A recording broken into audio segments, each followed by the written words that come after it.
Antes de viajar a América, los expedicionarios debían organizar el grupo de conquistadores, que se denominaba Hueste Indiana.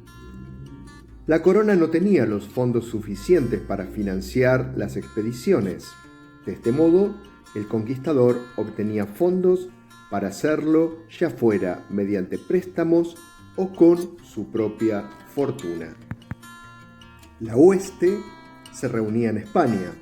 El conquistador anunciaba su viaje y recibía la solicitud de voluntarios para acompañarlo, que también contribuían a financiar la expedición.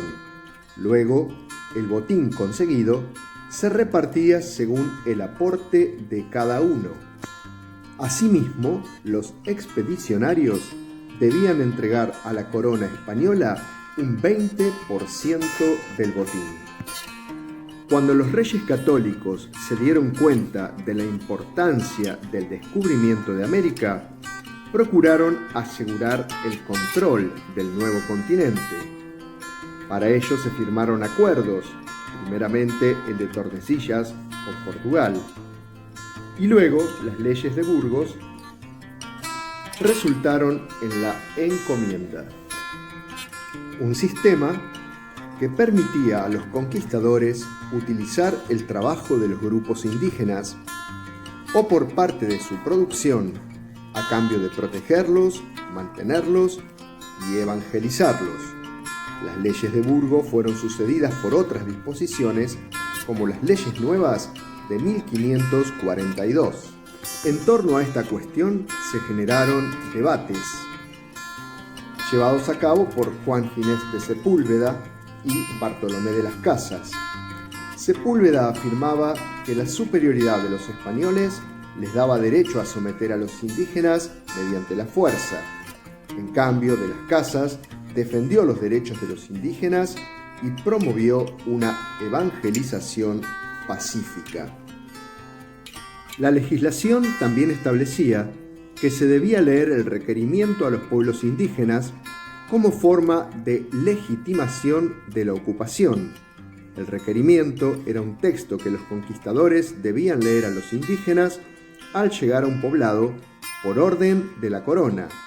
El texto ordenaba a los indígenas reconocer al rey de España como su soberano y adoptar la religión católica.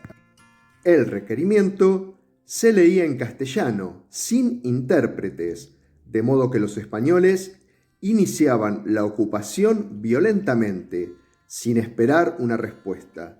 Era una forma de justificar los abusos y la violencia de los conquistadores. La mayoría de los conquistadores tenía poca o ninguna fortuna. Para ellos, la conquista significaba la posibilidad de enriquecerse y ascender socialmente.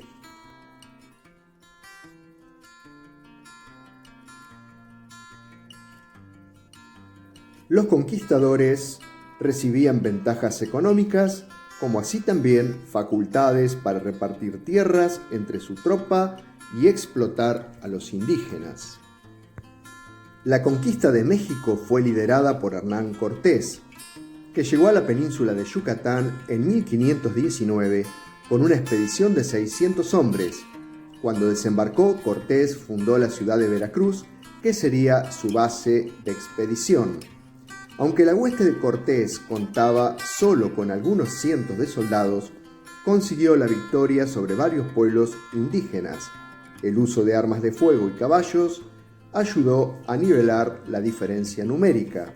Además, los españoles establecieron alianzas con pueblos que estaban descontentos con la dominación que sufrían por parte de los aztecas.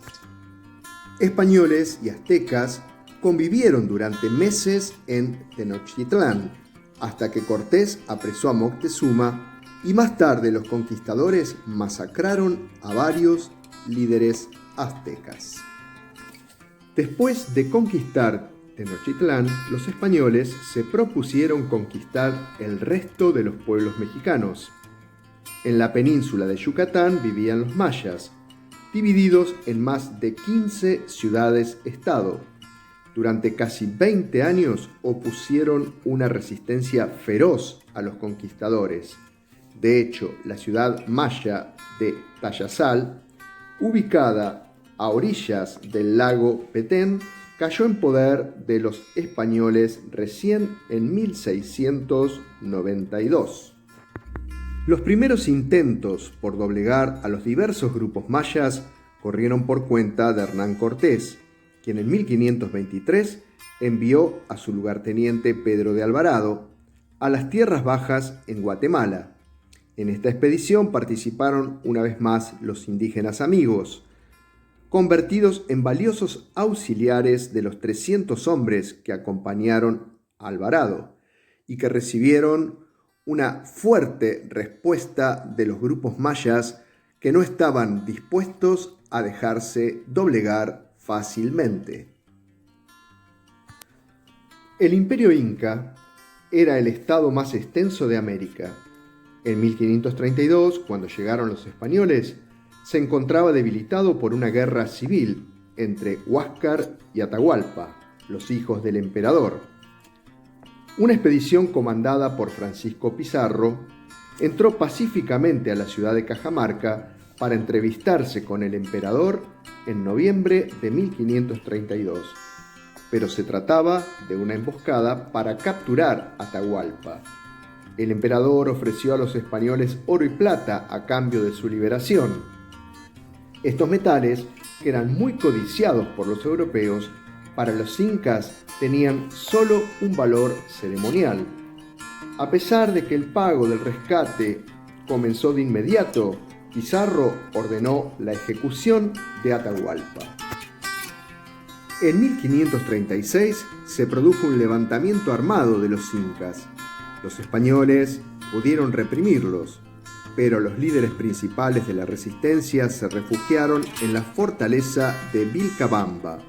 Durante casi 4 décadas oscilaron entre la negociación con el Estado colonial y la resistencia armada. Túpac Amaru, el último inca, optó por la resistencia armada en 1572.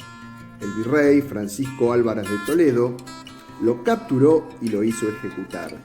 De esta forma se impuso la dominación española en el Perú.